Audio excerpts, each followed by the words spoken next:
Ich habe diese Firma 1984 gegründet und leite die seit 1984, wie gesagt, ununterbrochen. Wir machen Transporte, hauptsächlich Kuriertransporte, also Direktfahrten mit kleinen Sendungen, von Briefumschlägen bis zu Sattelzügen komplett. Im Prinzip machen wir auch Luftfracht oder Seefracht oder was immer so anliegt, was der Kunde gerne hätte. Ja, dazu haben wir hier ein Lager und zum Umschlag. Und da arbeiten jetzt im Moment 24 Leute.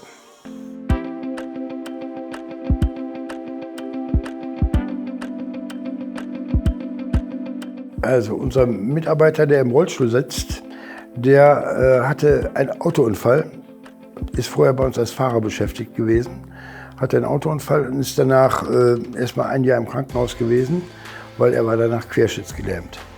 Und dann haben wir uns überlegt, was wir mit ihm machen können, ne, weil den kann man ja dann nicht im Regen stehen lassen.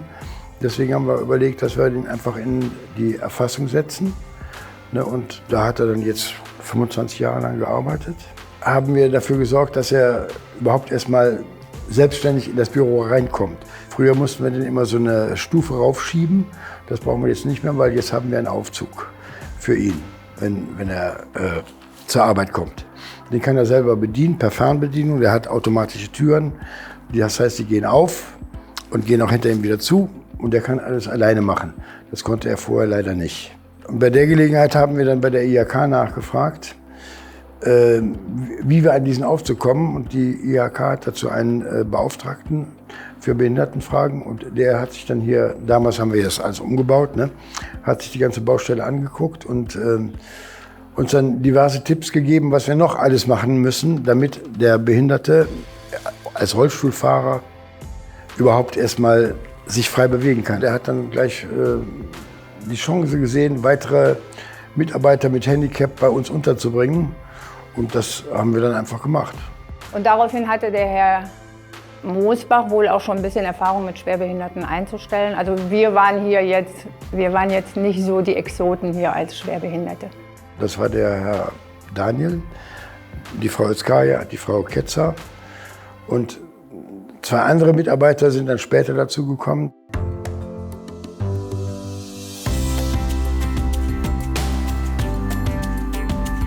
Ich war vorher im Handwerk beschäftigt und konnte aufgrund des schweren Reitunfalles in dem Bereich nicht mehr arbeiten und habe mich dann bei der Bundesagentur für Arbeit als schwerbehinderte Frau freiwillig arbeitssuchend gemeldet und die haben mich dann nach hier vermittelt. Der Herr Mosbach hat eine Initiative wohl von seiner Initiative aus direkt 3 schwerbehinderte Mitarbeiter eingestellt zu dem Zeitpunkt, als ich hier angefangen habe. Und von daher konnten wir uns ja untereinander auch immer sehr ergänzen. Und die anderen Kollegen, die mussten da, glaube ich, auch einfach durch und die wollten, glaube ich, auch einfach da durch. Ja, eigentlich waren wir hier direkt aufgenommen. Ne? Ich war ausgebildet, bin eine ausgebildete Industriekauffrau, kenne mich also im Bürowesen, kenne ich mich aus. Und vom Handwerk die 30 Jahre dazwischen, die habe ich mitgenommen und musste ja dann wieder von vorne anfangen. Und hier in dem Unternehmen war es eben einfach so, dass das ja relativ unkomplizierte Menschen sind, die auch mit Schwerbehinderungen ganz unkompliziert umgehen. Und von daher war das groß Einarbeiten hier kein Thema. Man kriegte hier halt Hilfe und dann lief das so.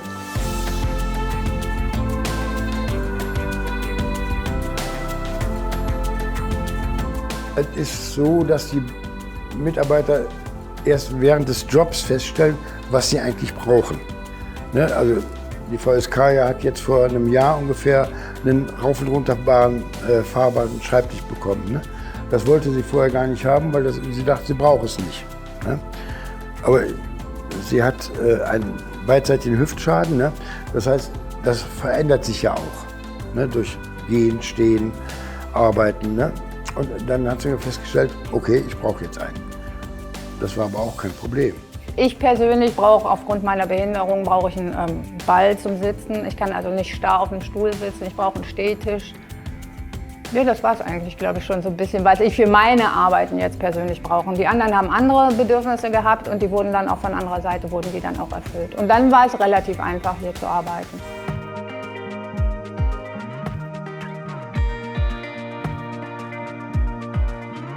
Ich war sehr erstaunt darauf, dass man mit den Ämtern auf dieser Ebene komplett anders zusammenarbeiten kann, wie als wenn sie normalerweise einen Job suchen oder umgekehrt, wir als Arbeitgeber zum Beispiel einen Fahrer suchen.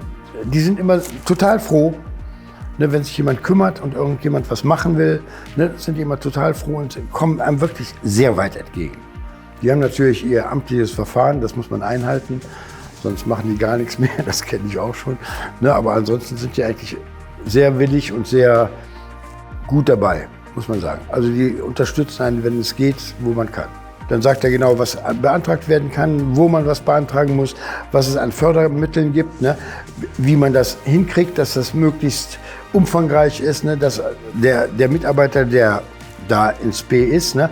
Dass der einfach einen vernünftigen Arbeitsplatz kriegt.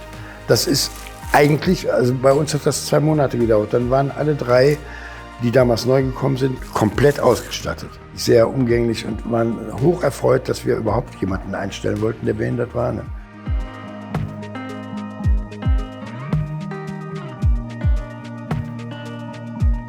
Durch die Menschen, die mit Handicap bei uns arbeiten, hat sich das Betriebsklima verbessert. Wir sind halt Spedition, da ist der Umgangston schon eine ganz andere Qualität, wie als wenn sie jetzt in einem Bürojob sind. Ne? Und die Mitarbeiter lernen, Rücksicht zu nehmen. Ne? Auf jemanden, der im Rollstuhl sitzt, der nicht richtig gehen kann. Ne? Der Umgangston ist freundlicher, verbindlicher, netter. Ne? Man ist auch mal bereit, ne, mit dem Kopf zu nicken, wo man eigentlich lieber an der Decke kleben würde. Ne? Also laut dem Herrn Mosbach ist es auch durch uns wohl auch so gekommen, dass sie untereinander auch sehr viel mehr miteinander zusammenarbeiten jetzt. Wir haben Menschen mit Behinderung eingestellt und festgestellt, dass es sehr sinnvoll ist, sie einzustellen, weil die eine Menge an Mehrwert für die Firma bringen. In verschiedenen Hinsichten, also zum Beispiel was Höflichkeit betrifft, was Geduld betrifft. Wir haben auch normale, in Anführungsstrichen, Mitarbeiter, ne, die viel öfter krank sind wie irgendeiner, der bei uns behindert ist. Ne, und wir haben auch Behinderte, die überhaupt schon gar keinen Urlaub mehr haben wollen, ne, weil sie einfach den Job gerne machen. Entscheidet sich zum einen nach der Qualifikation, also einstellen, ne? Nach der Qualifikation, den Fähigkeiten, die der Mensch hat, ne? Und ob er in dem Team gut zusammenarbeitet. Das ist immer die eigentlich wichtigste aller Fragen. Also ich gehe gerne arbeiten. Für mich ist das ich brauche das einfach für meinen Lebensablauf. Das gehört einfach, ich kann es mir gar nicht vorstellen, nicht arbeiten zu gehen. Also von daher ist für mich Arbeiten Urlaub.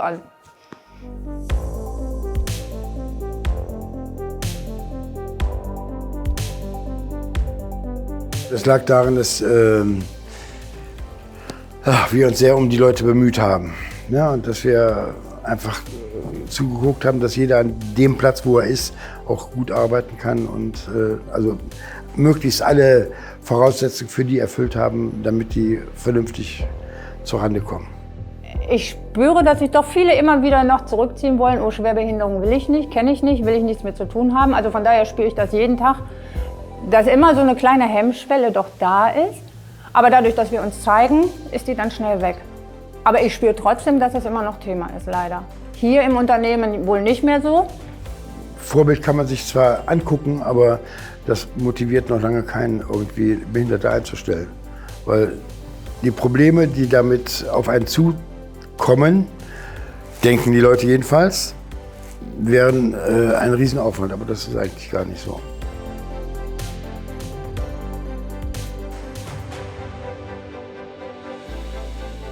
Wenn Sie die passenden Leute finden, ja klar, natürlich, immer. Es würde sich auf jeden Fall für jeden Arbeitgeber lohnen, Menschen mit Behinderung ebenfalls einzustellen und mit denen zu arbeiten.